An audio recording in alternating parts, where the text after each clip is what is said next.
watoto wadogo watukane Rais Uhuru Kenyatta. Give Uhuru Kenyatta a break. And Uhuru Kenyatta has a right, constitutional right, to associate with whoever he wants because he's a Kenyan. So I don't want to see our young people here wanatumiwa na Ruto kutukana Rais Uhuru Kenyatta. Na wewe Ruto, kama wewe ni mwanaume kamili, kuliko kutuma hawa watoto, huyo bibi yako na hao wengine, si wewe utukane Uhuru Kenyatta, sisi tukujibu. Wewe mwenyewe. Why are you sending Junet? Natuma Wanga, natuma Ichung'wa, nani?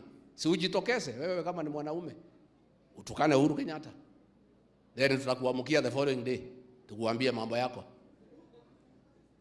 Mambo yako mingi hatujasema. We have also been decent.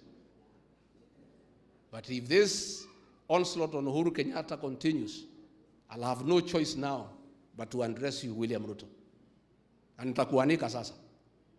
Mimi nakujua sana. Si ndio? I've also been decent.